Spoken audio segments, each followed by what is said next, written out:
وسلام علی عبادہ الذین اصطفیٰ اما بعد۔ اللہ تعالی نے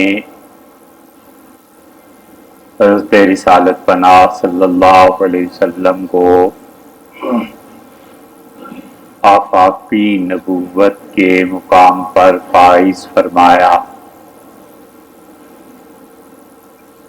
ہمیشہ کے لیے دنیا کے تمام علاقوں کے لیے اور آپ کے بعد قیامت تک آنے والے تمام انسانوں کے لیے وہ ایک ہی ہستی تھی جسے اللہ نے جامعیت کے اس مقام پر فائز کیا۔ ان سے پہلے کوئی نبی، کوئی دین ایسا نہیں تھا جس کے متعلق اللہ نے یہ کہا ہو کہ پوری دنیا کے انسانوں پر یہ لازم ہے کہ انہیں مانے۔ آپ کے بالکل قریب ترین جو لوگ مبعوث کیے گئے، سیدنا مسیح علیہ الصلوۃ والتسلیم کے بارے میں بھی قرآن بتاتا ہے، اور اس سے بڑھ کر کوئی بھی سچائی کی گواہی نہیں ہے کہ ان کا منصب ورسولا الی بنی اسرائیل تھا، کہ وہ بنی اسرائیل کی طرف رسول بنا کر بھیجے گئے۔ بس یہ ایک ہستی رسول اللہ صلی اللہ علیہ وسلم کی ایسی تھی جو اس پوری کائنات کے لیے بھیجی گئی، اور بالکل صاف لفظوں میں کہا گیا کہ اب قیامت تک آنے والے تمام انسانوں پر اللہ کے قرب کا ہر ایسا راستہ حرام ہے جو اللہ اور اس کے رسول صلی اللہ علیہ وسلم کے طریقے کے خلاف۔ یونان کی تہذیب تھی، اور دنیا کی 3 تہذیبیں بہت قدیم مانی گئی ہیں، یونان، چین اور ہندوستان۔ اور ہندوستان میں بھی بدھا، اس کا اثر و رسوخ، یہ علاقہ اسلام آباد جہاں آپ بیٹھے ہیں، اب تک بدھسٹ جو تھے ان کی خانقاہوں کے آثار قدیمہ یہاں پائے جاتے ہیں۔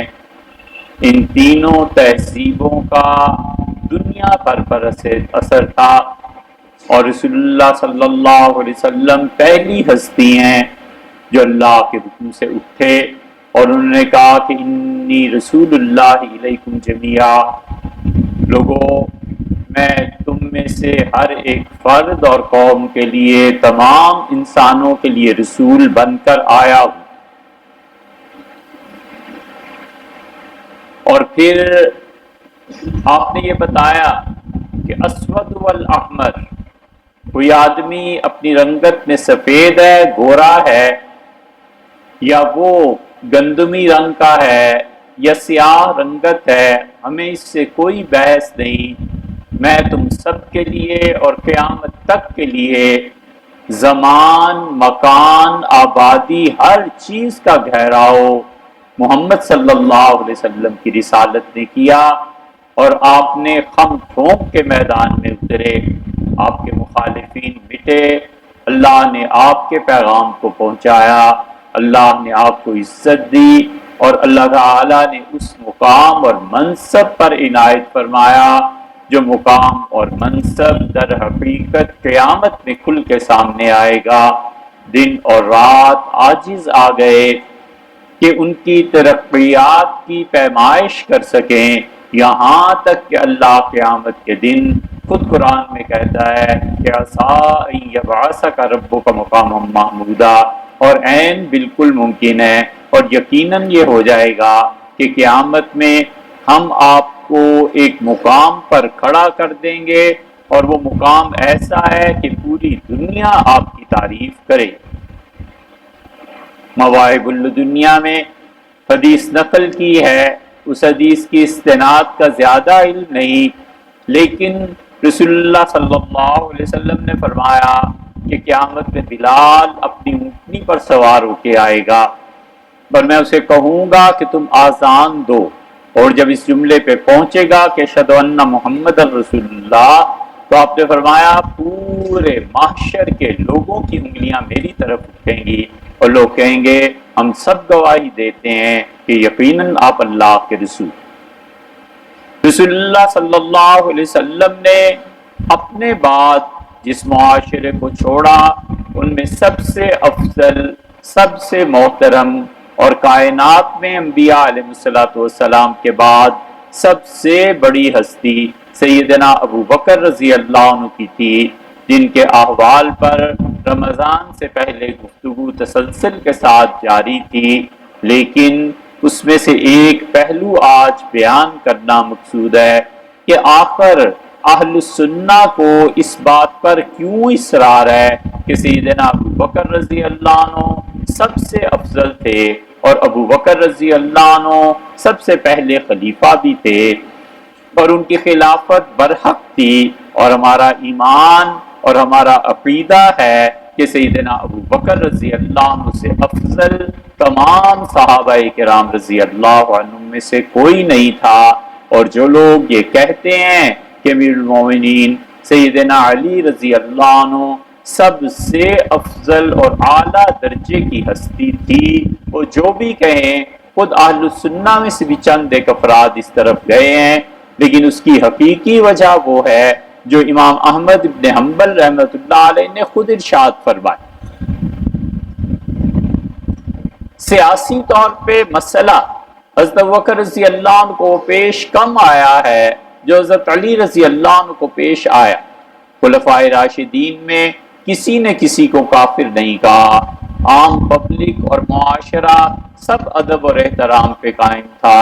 یہ پہلی ہستی سیدنا علی رضی اللہ عنہ کی ہے جن کو برملا لوگوں نے کافر کہا، جن کو برملا لوگوں نے کہا کہ تم دین سے نکل گئے ہو، اور ان کی بیعت کے خلاف اٹھے اور لڑائیاں کی اور باقاعدہ خلافت راشدہ کو ختم کرنے کی کوشش کی گئی۔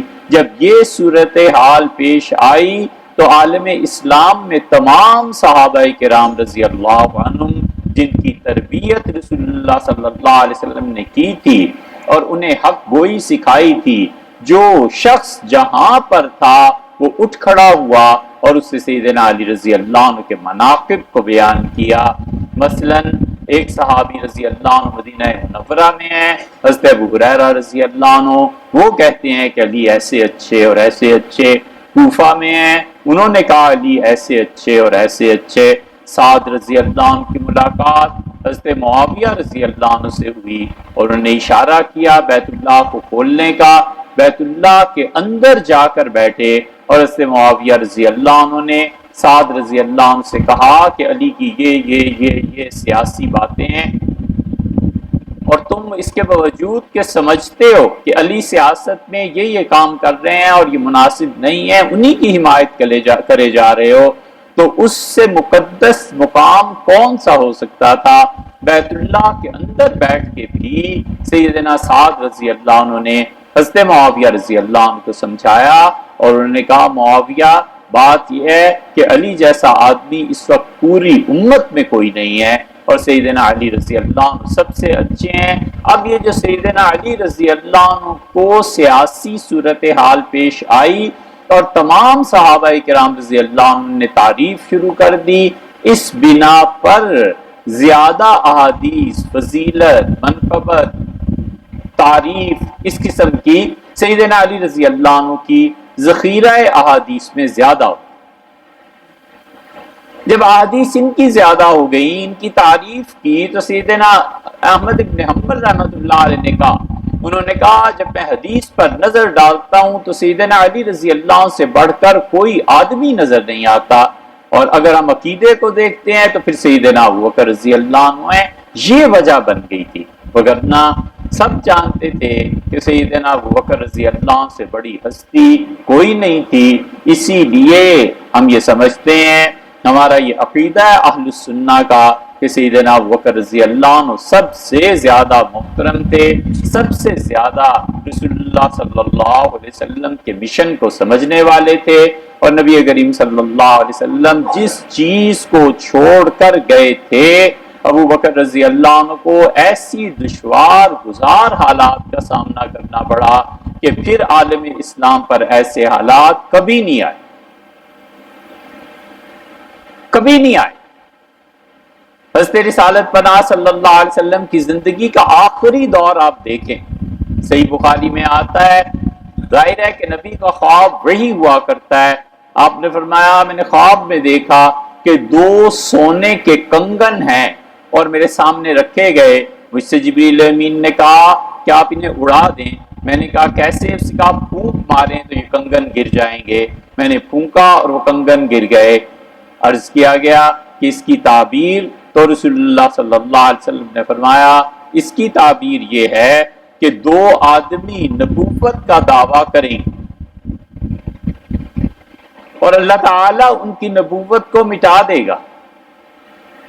ابھی حیات طیبہ کے دن باقی ہیں اور مسیلمہ کذاب کا پیغام پہنچا اور اس سے کہا امید ہے آپ کو اطلاع مل گئی ہوگی، آپ نے عربوں کو فتح کر لیا ہے، اللہ نے نبوت اور مملکت دونوں کو آدھا آدھا کر دیا ہے، مجھے بھی دے دی ہے اور آپ کو بھی دے دی ہے، اس لیے آپ آدھا عرب بانٹ کر عربوں کی زمین مجھے دے دیں اور میری نبوت کو بھی تسلیم کر۔ رسول اللہ صلی اللہ علیہ وسلم جانتے تھے کہ یہ حادثہ ہو کر رہے گا اور یہ پیش آئے گی بات۔ ابو ہریرہ رضی اللہ عنہ کہتے ہیں حضور صلی اللہ علیہ وسلم کے سامنے ہم چند 7-8 بندے بیٹھے ہوئے تھے اور ایک دن فرمایا کہ تم میں سے ایک آدمی میری نبوت میں شرک کر کے مرے گا۔ سہم گئے اور ابو ہریرہ رضی اللہ عنہ نے کہا میں گنتا رہا کہ کون زندہ ہے کون مر گیا ہے، میں ڈرتا رہا حتیٰ کہ جب وہ آدمی مرا تو مجھے چین آیا کہ اللہ کا شکر ہے میں ایمان پہ دنیا سے جاؤں گا، خدا نے میرے ایمان کو سلامت رکھا ہے۔ اور انہوں نے کہا ہم میں سے ایک آدمی مسیلمہ کذاب کا مؤذن بن گیا اور آذان میں اشہد ان محمد رسول اللہ بھی کہتا تھا اور اشہد ان مسیلمہ رسول اللہ بھی کہتا تھا۔ مسیلمہ کی نبوت کی گواہی اسی طرح دیتا تھا جیسے رسول اللہ صلی اللہ علیہ وسلم کی۔ ہم سمجھ گئے کہ یہ ہے جس نے رسول اللہ صلی اللہ علیہ وسلم کی نبوت میں شرک کیا ہے۔ حضرت رسالت پناہ صلی اللہ علیہ وسلم نے لشکر بھیجا اور لشکر کی قیادت صرف 17-18 برس کے ایک لڑکے کو دے دی، اسامہ رضی اللہ عنہ کو، اور اسامہ رسول اللہ صلی اللہ علیہ وسلم کو بڑے عزیز تھے، بڑی محبت تھی۔ عمر کو لوگ گنتے ہیں، ام المومنین عائشہ رضی اللہ عنہ کہتی ہیں اسامہ تو اتنا پیارا تھا رسول اللہ صلی اللہ علیہ وسلم کو، بغیر مشورے کے اگر خلافت دیتے تو اسے دے دیتے، اسامہ کو خلیفہ بنا دیتے۔ اسامہ کو لشکر روانہ کیا، ابوبکر عمر رضی اللہ عنہ جیسے آدمی اسامہ کے انڈر ہے۔ حضرت عمر رضی اللہ عنہ امیر المومنین ہونے کے باوجود اسامہ کو دیکھتے تھے تو یہ کہتے تھے السلام علیکم ایھا الامیر، ہمارے امیر اللہ کی سلامتی۔ تو لوگوں نے کہا آپ انہیں کیوں ایسے کہتے ہیں؟ انہوں نے کہا تمہیں پتہ ہے آخری بار جس کی کمانڈ میں آیا ہوں رسول اللہ صلی اللہ علیہ وسلم نے مجھے جس کے تابع رکھا ہے یہ اسامہ۔ نبی کریم صلی اللہ علیہ وسلم اس فکر کے ساتھ دنیا سے گئے کہ لوگوں نے نبوت کا دعویٰ کیا ہے اور اب ہوگا کیا؟ یہ سیدنا ابوبکر رضی اللہ عنہ ہی کی ہستی تھی، یہ اسی آدمی کا فیض تھا، یہ اسی آدمی کا دل تھا، اور یہ آدمی اس کا باطن نبوت کے نفس سے مستنیر تھا، اور یہ ہستی ایسی تھی جو رسول اللہ صلی اللہ علیہ وسلم کے جسم و جاں میں بالکل ایسے پیوست ہو گئی تھی جس طرح خوشبو اور جس طرح رنگ کسی پھول میں پیوست ہو جاتے ہیں۔ یہ وہ ہستی تھی جس نے بیک وقت 3 کام کیے، اور یہ اتنا بڑا دماغ تھا تو سمجھ گئے کہ رسول اللہ صلی اللہ علیہ وسلم کے بعد اب ذمہ داری مجھ پہ آئی ہے، مجھے بیک وقت 3 کام کرنے ہیں۔ معاشرے کی اس سطح کو قائم رکھنا ہے جس سطح پہ رسول اللہ صلی اللہ علیہ وسلم چھوڑ کر گئے تھے۔ معاشرے میں زوال نہیں آنا چاہیے، لوگوں کی اقدار میں زوال نہیں آنا چاہیے، قانون کی بالادستی باقی رہنی چاہیے، لوگوں کے حقوق پورے ہونے چاہیے۔ ایک انہوں نے سب سے بڑا کارنامہ یہ دیکھ لیا کہ اپنے معاشرے کی سطح کو نہیں گرنے دینا، اور دوسرا بڑا کارنامہ ریاست کی حفاظت تھی۔ ریاست کا وجود ہوگا تو کوئی معاشرہ قائم ہوگا۔ انہوں نے ریاست کے وجود کے لیے اپنی جان لڑا دی، اور سیدنا عمر رضی اللہ عنہ جیسے فہیم اور دانا لوگوں کی مخالفت کے باوجود انہوں نے کہا لشکر جائے گا، اور انہوں نے کہا خدا کی قسم لشکر کو میں بھیجوں گا اگرچہ مجھے اس کے معاملے میں کتنا ہی نقصان اٹھانا پڑے۔ اور سیدنا عمر رضی اللہ عنہ حاضر ہوئے اور انہوں نے کہا حضرت خوف کی فضا آ رہی ہے مدینہ میں۔ انہوں نے کہا مجھے ڈراتے ہو؟ یہ اس دلیر اور بہادر آدمی کی قوت ایمانی تھی۔ انہوں نے کہا مجھے کہتے ہو؟ خدا کی قسم مدینہ منورہ میں بھیڑیے آ جائیں، اور خدا کی قسم مدینہ منورہ میں کتے آ جائیں، اور رسول اللہ صلی اللہ علیہ وسلم کی بیویوں کی ٹانگوں کو کاٹنے لگیں، یہاں تک نوبت پہنچ جائیں، تو بھی مجھے خدائی کی قسم ہے میں لشکر بھیج کر رہوں گا۔ میں ہرگز برداشت نہیں کر سکتا کہ ریاست قائم نہ ہو، ہرگز برداشت نہیں ہو سکتا کہ رسول اللہ صلی اللہ علیہ وسلم بھیجیں اور ابو بکر کہے کہ نہیں۔ یہ اس عشق نبوی کا نتیجہ، یہ محبت کا نتیجہ ہے، جس محبت کو ہم لوگوں نے اور خاص طور پہ جو دین کے علم بردار ہیں نا، انہوں نے بھلا کے نفرتوں کو رواج دیا ہے۔ شیعہ اور سنی دونوں کی روایات آپ دیکھ لیں، دنیا میں کسی کی عقل میں یہ آ سکتا ہے کہ موت کے منہ میں ہے اور اپنی بیٹی کا نکاح جو موت کے منہ میں ہے اس سے کر دے؟ ہے کوئی دنیا میں کسی کی عقل میں آنے والی بات؟ کربلا میں اترے ہوئے ہیں سیدنا حسین رضی اللہ عنہ، جانتے ہیں کہ میرے اعزا شہید ہو رہے ہیں، جانتے ہیں کہ سب کچھ، اور بلایا اپنی بیٹی کو اور کہا بیٹی نکاح کرنا ہے۔ انہوں نے کہا ابا اس حالت میں؟ فرمایا جانتی نہیں ہو، بڑے بھائی سیدنا حسن رضی اللہ عنہ نے دونوں رشتے تم بہنوں کے مانگ لیے تھے اپنے بیٹوں کے لیے، میں نہیں چاہتا قیامت میں والد اور بھائی کے سامنے شرمندہ ہوں، بیٹی نکاح کرنا ہے، کچھ بھی ہو جائے میں رشتوں پہ ہاں کر چکا تھا، میں ان رشتوں کو نبھا کے مرنا چاہتا ہوں۔ بیٹی کا نکاح قاسم سے کیا، قاسم ابن حسن سے، اور سیدنا حسین رضی اللہ عنہ سے پہلے سامنے داماد شہید ہو گیا اور بیٹی بیوہ ہو گئی۔ یہ دل پہ ہاتھ رکھے وہ جس کی جوان بیٹیاں ہوں کہ کیا بیتتی ہے۔ سیدنا حسین رضی اللہ عنہ نے کربلا میں نکاح کیا ہے، اسی لیے اہل تشیع کے ہاں جو مہندی کی رسم ہے نا، یہ اسی کی یاد میں منائی جاتی ہے۔ سیدنا حسین رضی اللہ عنہ نے کہا بڑے بھائی حسن اپنے دونوں بیٹوں کا رشتہ فرما کے گئے تھے کہ کرنا ہے، میں رہ نہیں سکتا جب تک کہ ان کی بات پوری نہ کروں۔ یہ محبتیں ہیں، یہ ادب ہے، یہ احترام ہے۔ سیدنا ابوبکر رضی اللہ عنہ اس ادب اور احترام میں اتنے بڑے، انہوں نے کہا ہو نہیں سکتا کہ رسول اللہ صلی اللہ علیہ وسلم لشکر کو بھیجیں اور میں اس لشکر کو روک دوں۔ کہا چلو جاؤ۔ اسامہ سے صرف اتنا کہا کہ حکومت اب نئی شروع ہوئی ہے، مجھے ایک آدمی کی ضرورت ہے عمر کی، اسے اگر آپ چھوڑ دیں۔ انہوں نے کہا بڑی خوشی سے آپ اسے رکھ لیں۔ سیدنا عمر رضی اللہ عنہ رہ گئے۔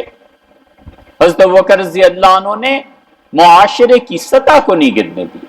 سیدنا ابوبکر رضی اللہ عنہ نے ریاست کو قائم کیا۔ ریاست ابوبکر رضی اللہ عنہ نہ قائم کرتے تو کیا ہوتا؟ وہ ہوتا جو ہر وقت کے شاہد، ہر وقت کے گواہ ابو ہریرہ رضی اللہ عنہ کا۔ ابو ہریرہ رضی اللہ عنہ نے کہا اللہ کی قسم اگر ابو بکر ریاست کو قائم نہ کرتے تو اللہ کی قسم کھاتا ہوں کہ نماز نہ پڑھی جاتی، اور اللہ کی قسم کھاتا ہوں کہ دین قائم نہ رہتا، اور اللہ کی قسم کھاتا ہوں خدا کی کوئی عبادت کی نہ جاتی اگر ابو بکر رضی اللہ عنہ اس دن یہ اٹل فیصلہ نہ کر لیتے کہ ہمیں اس ریاست کو بچانا ہے۔ یہ سیدنا ابو بکر رضی اللہ عنہ کا دوسرا کارنامہ، اور تیسرا کارنامہ ان کا کہ ریاست کی توسیع، کہ صرف اتنا نہیں ہے کہ ہم ریاست کو یہاں تک رکھیں، اس ریاست کو اپنی توسیع کی ضرورت ہے۔ یہ وہ دماغ تھا جس دماغ کے ایک فیصلے پر پوری عمر رضی اللہ عنہ کی امپائر قائم ہوئی۔ پھر عثمان آئے، پھر علی آئے، پھر معاویہ آئے. یہ سنگ بنیاد حضرت ابوبکر رضی اللہ عنہ رکھا تھا. وہ جانتے تھے کہ عمر رضی اللہ عنہ میں کتنی ایبلٹی ہے کہ وہ اس ریاست کی توسیع کو کہاں تک لے جا سکتے ہیں. خالد ابن ولید کو بھیجا، فتوحات کی خبریں آ رہی ہیں، ریاست کی وسعت ہو رہی ہے، حتیٰ کہ ایک معاملہ ایسا آ گیا جس میں خالد ابن ولید رضی اللہ عنہ کے خلاف اب تک روایات ملتی ہیں. اور سیدنا عمر رضی اللہ عنہ نے کہا خالد نے یہ نکاح نہیں کیا ہے اور یہ بدکاری ہے، خالد کو کوڑے لگائے جائیں. حضرت ابوبکر رضی اللہ عنہ نے سارا مقدمہ سنا، چپ ہو گئے اور کچھ نہیں کہا خالد کو، اور کہا خالد کو اپنا کام کرنے دو عمر، اس معاملے میں جو فیصلہ مجھے معلوم ہے کیا کرنا ہے. اور پھر کہا عمر رضی اللہ عنہ نے اصرار کیا اور انہوں نے کہا خالد پر آپ درے لگائیں، خالد پہ حد جاری کریں. سیدنا ابوبکر رضی اللہ عنہ نے کہا عمر، یہ آخری جملہ تھا جس نے حضرت عمر رضی اللہ عنہ کو خاموش کر دیا. انہوں نے کہا عمر، جس تلوار کو رسول اللہ صلی اللہ علیہ وسلم نے نیام سے باہر نکالا ہے کافروں کے خلاف، تم یہ چاہتے ہو کہ میں اس تلوار کو دوبارہ نیام میں ڈال دوں؟ یہ حکمت عملی، یہ ابوبکر رضی اللہ عنہ پوری خلافت راشدہ، اسی کو لے کے سیدنا عمر رضی اللہ عنہ آگے چلے کہ معاشرے میں سطح نہیں گرنے دینی. اور پھر اسی چیز کو دیکھ کر عثمان اور علی رضی اللہ عنہ نے گورنر تبدیل نہیں کیے. خلافت راشدہ کو آپ پڑھیں، حضرت عثمان رضی اللہ عنہ کہا گیا فلاں فلاں فلاں، انہوں نے کہا نہیں، عمر رضی اللہ عنہ نے جس کو گورنر مقرر کیا ہے میں حت الوسع اسے تبدیل نہیں کروں. سیدنا علی رضی اللہ عنہ سے کہا گیا کہ فلاں فلاں گورنر، ان کا نہیں، انہیں حضرت نے مقرر کیا تھا البار الراشد. عمر تو بہت نیک آدمی تھے، عمر تو بالکل صحیح راہ پر تھے، جس کو انہوں نے مقرر کر دیا ہے میں تبدیل نہیں کر سکتا. ایک تبدیلی کی انہوں نے حضرت معاویہ رضی اللہ عنہ کو شام سے ہٹانے کی، پھر ہوا جو کچھ کہ ہوا. مگر یہ خلافت راشدہ، اس کی سنگ بنیاد سیدنا ابوبکر رضی اللہ عنہ رکھا تھا. 3 کارنامے اس ہستی نے انجام دیے.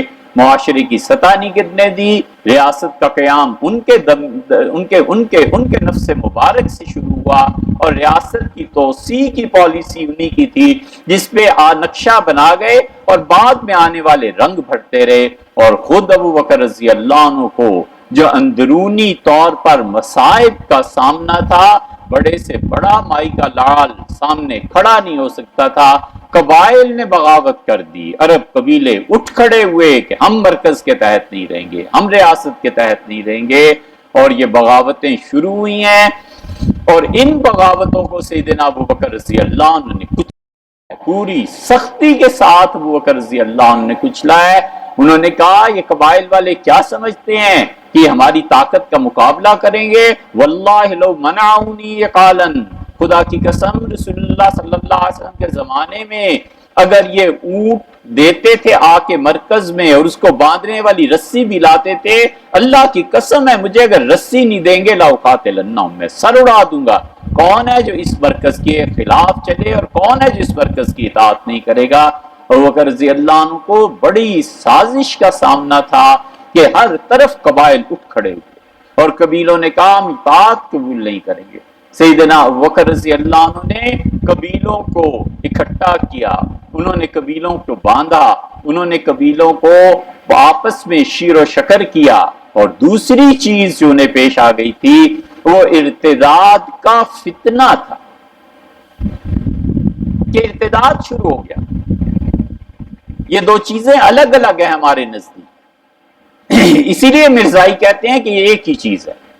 وہ کہتے ہیں حضور صلی اللہ علیہ وسلم کے وفات کے بعد بغاوت تھی جسے ابوبکر رضی اللہ عنہ نے کچلائی. جو تم کہتے ہو نا ختم نبوت کوئی چیز نہیں. ہم کہتے ہیں جناب والا تو چیزیں الگ ہیں. ارتداد بھی شروع ہو گیا تھا اور قبائل کی بغاوت بھی شروع ہو گئی تھی. قاضی نذیر صاحب نے اپنے ربوہ کے موقف کی اور قادیان کے موقف کی دفاع کے لیے کتاب لکھی ہے پوری انہوں نے، اور انہوں نے ثابت کرنے کی کوشش کی ہے کہ سیدنا ابوبکر رضی اللہ عنہ کا اصل میں جہاد سارے کا سارا قبائل کے خلاف تھا، ارتداد نہیں. ہم کہتے ہیں ارتداد نہیں شروع ہوا، وہ ایک الگ شاخسانہ تھا. وہ پھر اٹھا مسلمہ کذاب، پھر اس کے ماننے والے، پھر ادھر سجا اٹھی، پھر وہ ایک لمبا قصہ ہے. سیدنا ابوبکر رضی اللہ عنہ کو بیک وقت عربوں کے قبائل ان کی بغاوت کو بھی کچلنا تھا، اور رسول اللہ صلی اللہ علیہ وسلم کی ختم نبوت کی بھی حفاظت فرمانی تھی۔ اور تیسرا بڑا فتنہ جو اٹھ سکتا تھا، اور تیسرا بڑا فتنہ جس پہ بات کرنے کا نہ وقت ہے نہ موقع ہے، بڑا اٹھ سکتا تھا، ایک پورا گروہ اس بات پہ آمادہ تھا کہ ثابت کرے کہ خلافت سیدنا علی رضی اللہ عنہ کا حق ہے، اور خلافت سیدنا علی رضی اللہ عنہ کی طرف جانی چاہیے۔ سیدنا علی رضی اللہ عنہ کو خلافت ملتی تو پھر کیا ہو جاتا؟ خلافت غصب کر لی گئی، الزام ہے نا ابو بکر اور عمر پہ کہ انہوں نے خلافت غصب کر لی تھی۔ سیدنا علی رضی اللہ عنہ خلافت کے اہل تھے، حضور اقدس صلی اللہ علیہ وسلم کی حیات طیبہ میں بھی بڑے مقام پہ تھے۔ ہم بالکل اعتدال کے ساتھ ایک موقف رکھتے ہیں، ہم صاف سمجھتے ہیں کہ سیدنا علی رضی اللہ عنہ خلافت کے رکن رکین تھے۔ سیدنا علی رضی اللہ عنہ بہت بڑی ہستی تھی۔ ہمارے اساتذہ سے جو ہم نے سنا اور جو پڑھا، اللہ کی توفیق سے ہمارے اساتذہ کہتے تھے کہ حضرت معاویہ رضی اللہ عنہ کے جوتے ہمارے سر پہ، انہوں نے رسول اللہ صلی اللہ علیہ وسلم کو دیکھا تھا، انہوں نے مسلمانوں کے نظام کو سنبھالا تھا، لیکن جب تم آؤ گے معاویہ اور علی رضی اللہ عنہ کے باہمی تقابل میں، تو ہم کہتے ہیں معاویہ رضی اللہ عنہ کو سیدنا علی رضی اللہ عنہ کے جوتوں میں بھی جگہ مل جائے تو اپنے لیے غنیمت سمجھے۔ علی اتنے بڑے آدمی، واسطے رسالت پناہ صلی اللہ علیہ وسلم نے رشتے کی درخواستوں کے باوجود اپنی صاحبزادی کے لیے منتخب فرمایا مولا علی رضی اللہ عنہ کے کیا کہنے۔ سیدنا ابوبکر رضی اللہ عنہ کی زندگی میں بھی وہ خلافت کیا تھا۔ حضور صلی اللہ علیہ وسلم نے کوئی ایسا معاشرہ تھوڑے ہی چھوڑا تھا کہ بس جو ہے اس پہ گزارا کرنا ہے، ہیروز کی نرسری لگا دی تھی، ایک نہیں تو دوسرا، دوسرا نہیں تو تیسرا، تیسرا نہیں تو چوتھا۔ مسلمانوں پہ ایک وقت ایسا بھی آیا جب بغداد کی تباہیوں سے پہلے کے قصے کہ خلیفہ کا اچانک انتقال ہو، سب مل بیٹھے اور ان کا ایسا ادارہ قائم کرو جس ادارے میں بچے تیار کرنے ہیں، خلیفۃ المسلمین کا انتقال ہو جائے، انتظامیہ کا سربراہ، قاضی القضات چیف جسٹس، امیر العساکر چیف آف آرمی اسٹاف، انہوں نے کہا تینوں میں سے کوئی بھی شہید ہو جائے، انتقال ہو جائے، تمہارے پاس لوگ ہونے چاہیے اس کیلیبر کے۔ 20 سال کے بعد خلافت کو اطلاع ملی کہ ہر ایک منصب کے لیے 100 آدمی تیار ہے، جب حکم کریں ہم پیش کریں۔ ایسے زوال تھوڑے ہی آیا ہوا تھا کہ بس جو مل گیا اب کام چلانا ہے، 100 آدمی اگلوں نے تیار کر کے دیے۔ یہ بالکل ٹھیک، امریکن پریزیڈنٹ بدلتا ہے تو اس کی جو کابینہ اور چیزیں بدلتی ہیں وہ پورے سالوں کی محنت کے نتیجے میں بدلتی۔ سیدنا علی رضی اللہ عنہ کے متعلق سیدنا عمر رضی اللہ عنہ نے اپنی آخری خطبہ، زبردست خطبہ ہے، وہ ساری سیاست کا نچوڑ ہے۔ عمر رضی اللہ عنہ اس کے بعد انہیں معلوم تھا کہ میں شہید ہو جاؤں، آخری جمعہ پڑھایا اور انہوں نے کہا کہ اگر میں علی کو خلافت دوں تو علی امت کو بڑی کھلی وسیع اور منور شاہراہ پہ امت کو لے کے جائیں گے، علی حق رکھتے ہیں۔ سیدنا علی رضی اللہ عنہ کو اگر خلافت پہلی مل جاتی، سیدنا ابوبکر رضی اللہ عنہ کی جگہ کیا ہو جاتا؟ کہتے ہیں انہوں نے خلافت غصب کی، قیامت تک اسلام سے یہ داغ نہ دھل سکتا کہ نبی صلی اللہ علیہ وسلم صرف اپنے خاندان کو بنانے کے لیے آئے۔ حضور صلی اللہ علیہ وسلم چاہتے تھے کہ اپنے داماد کو پوری امت پر مسلط کر دیں۔ یہ کیا دین ہے؟ ایک گھرانے کا دین ہے یہ۔ اور رسول اللہ صلی اللہ علیہ وسلم کی معاذ اللہ استغفر اللہ ساری محنت ضائع ہو جاتی اگر خلافت کے انتخاب میں صحابہ رضی اللہ عنہ سقیفہ بنو ساعدہ میں ذرا بھی لغزش کھا جاتی۔ قیامت تک الزام رہتا کہ نبوت کے بعد خلافت یہ ایک خاص خاندان کا حق ہے اور اس خاندان کے علاوہ کوئی نہیں چنا جا سکتا۔ اور لوگ تانے دیتے اور کہتے تمہاری کتاب تو یہ کہتی ہے کہ امر شورا بینہم، خلافت کے انتخاب میں شورائی انتخاب ہے، شورا کام کرے گی، اور ادھر تم فرد واحد اور نسل واحد کے لیے خلافت کے ادعا کی باتیں کرتے ہو۔ صحابہ رضی اللہ عنہ اس بات کو جانتے تھے، اس لیے رسول اللہ صلی اللہ علیہ وسلم کی آفاقی نبوت اور اس کے پیغام اور معاشرے کو خاندان اور فرد میں منتقل ہونے سے ابو بکر رضی اللہ عنہ ہے جن کے انتخاب نے روکا۔ سیدنا ابو بکر رضی اللہ عنہ خلیفہ ہوئے اور وہ جہاد پہ چلے۔ مدینہ منورہ میں کوئی ایک آدمی ایسا نہیں تھا جو اس ابو بکر رضی اللہ عنہ کو روک سکتا۔ عمر رضی اللہ عنہ نے کہا کہ حضرت آپ کدھر جاتے ہیں، پیچھے کیا بنے گا؟ انہوں نے کہا اللہ کی راہ میں جہاد سے روکتے ہو، میں بالکل جاؤں گا۔ کوئی آدمی نہیں تھا جو آگے آتا، ایک آدمی آگے بڑھا اور سیدنا علی رضی اللہ عنہ تھے۔ وہ کہ رضی اللہ عنہ تیاری کر کے گھوڑے پہ بیٹھ گئے ہیں اور سیدنا علی رضی اللہ عنہ نے آ کے خاموشی سے اپنا دست مبارک حضرت ابوبکر رضی اللہ عنہ کے پاؤں پر رکھ دیا اور کہا حضرت نہ جائیں، آپ چکی کی کیل ہیں اور تیل اکھڑ جائے تو چکی اکھڑ جاتی ہے، آپ کے دم قدم سے ہی تو یہ ساری رونقیں ہیں اور آپ ہی کی وجہ سے تو سب کچھ چل رہا ہے، نہ جائیں۔ ایک لفظ جو حضرت ابوبکر رضی اللہ عنہ بولے ہوں چپ کر کے اتر آئے۔ اتنا بہادر اور قوی ارادے کا کیا ہے، یہ عزت اور احترام ہے، یہ چھوٹے اور بڑے کی تمیز ہے جس سے ہماری سوسائٹی محروم ہو گئی ہے۔ جانتے تھے کہ رسول اللہ صلی اللہ علیہ وسلم کے داماد ہیں، کچھ نہیں بولے۔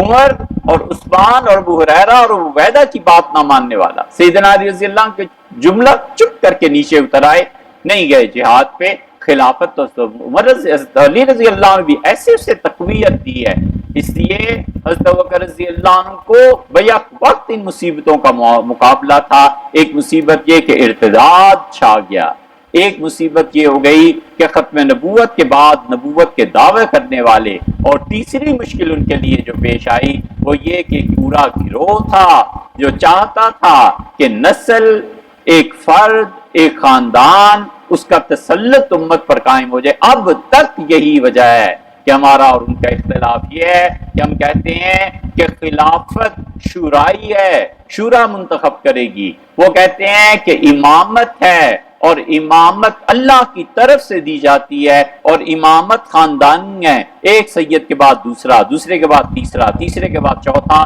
وہ سادات میں امامت رہے گی حتیٰ کہ امام مہدی آ جائیں۔ اور یقیناً یہ ہم بھی مانتے ہیں کہ حضرت فاطمہ رضی اللہ عنہا کی اولاد میں سے ہوں گے۔ ہم کہتے ہیں خلافت کا اس سے کوئی تعلق نہیں، خلافت شورائی ہے، اور خلافت اتنی زبردست شورائی ہے کہ حضرت ابوبکر رضی اللہ عنہ کی بیعت 3 مرتبہ ہوئی ہے۔ ابوبکر رضی اللہ عنہ کی خلافت ایسے ہی قائم نہیں ہو گئی۔ لوگ سمجھتے ہیں ان لوگوں کو صرف نمازیں ہی آتی تھی، روزے ہی رکھتے تھے، تلاوت کرتے رہتے تھے۔ انہوں نے گر سیکھے تھے جہاں بانی کے، انہوں نے گر سیکھے تھے دنیا کے اوپر حکمرانی کرنے کے۔ انہیں رسول اللہ صلی اللہ علیہ وسلم چھوڑ کر گئے تھے چھا جانے کے لیے، غالب ہو جانے کے لیے، اسلام کا نظام قائم کرنے کے لیے، اور ان سب نے متفقہ طور پہ سیدنا ابوبکر رضی اللہ عنہ کو چنا۔ ایک حضرت سعد رضی اللہ عنہ کے نام کے صحابی تھے، انہوں نے اس بیعت کو نہیں کیا۔ لوگوں نے کہا ہم بیعت کرائیں گے، حضرت ابوبکر رضی اللہ عنہ کا چھوڑ دو، میری بیعت کے لیے اتنا بھی ضروری نہیں ہے، سعد نے نہیں کیا نہ صحیح، لیکن ضروری نہیں ہے، ان کے لیے چھوڑ دو۔ وہ شام چلے گئے اور شام جا کر پھر ان کا انتقال ہو گیا، وہ بھی ایک لمبا قصہ ہے۔ اس لیے سقیفہ بنو ساعدہ میں پہلی مرتبہ حضرت ابوبکر رضی اللہ عنہ کی بیعت ہوئی ہے۔ مدینہ منورہ آئے ہیں اور آخری آدمی جس نے جنازہ پڑھا ہے رسول اللہ صلی اللہ علیہ وسلم کا ابو بکر ہیں۔ ابو بکر رضی اللہ عنہ کا کوئی جنازہ نہیں۔ اسی سے ہمارے حنفیہ نے مسئلہ لیا ہے، وہ کہتے ہیں کہ حکمران وقت، صدر مملکت، وزیر اعظم جب جنازہ پڑھ دیں تو اس کے بعد کسی کا کوئی حق باقی نہیں۔ حضرت ابو بکر رضی اللہ عنہ جنازہ پڑھا اور رسول اللہ صلی اللہ علیہ وسلم کی تجہیز و تکفین، تدفین، سارے مراحل پورے ہو گئے۔ ابو بکر رضی اللہ عنہ آئے، یہ ہے عدل جو اسلام نے قائم کیا تھا۔ ان کا لوگو بیٹھو، ان کا لوگو میری بیعت ہوئی ہے سقیفہ میں، پھر میری بیعت ہوئی ہے مسجد نبوی میں، اس کے باوجود میں نے ڈھنڈورچی بلائے ہیں، اور میں کہتا ہوں کہ جاؤ مدینہ طیبہ کے اطراف میں جہاں تک ہو سکے اور ڈھول پیٹو، لوگ جمع ہو جائیں تو انہیں کہنا کہ ابو بکر کا انتخاب ہوا ہے، اور اگر ابو بکر کے علاوہ تم کسی کو خلیفہ بنانا چاہتے ہو تو آؤ مدینہ منورہ اور بتاؤ تاکہ ابو بکر بھی بیعت کرے، اور تیسرے دن کا سورج اگر ڈوب گیا اور تم میں سے کوئی نہ آیا تو پھر کسی کی نہیں سنی جائے گی۔ بس تیسرے دن تک ابو بکر رضی اللہ عنہ کوئی کام نہیں کیا خلافت کا، انتظار میں رہے کہ کوئی آئے اور اٹھے۔ بنو ہاشم کیوں نہیں آئے؟ جس خاندان کو اتنا زیادہ تھا، یہ لوگ کیوں نہیں اٹھے؟ کوئی نہیں اٹھا۔ وہ جانتے تھے کہ ہم میں سب سے افضل اور سب سے بڑی ہستی سیدنا ابو بکر رضی اللہ عنہ، یہ ہے وہ چیز جس کی بنا پر ہم حضرت ابو بکر رضی اللہ عنہ کو حضور صلی اللہ علیہ وسلم کے بعد سب سے افضل مانتے ہیں۔ یہی ہمارا عقیدہ ہے، اور اللہ تعالیٰ اسی پہ خاتمہ فرمائے، اور اللہ قیامت میں اس عقیدے کو قبول بھی کرے اور اجر بھی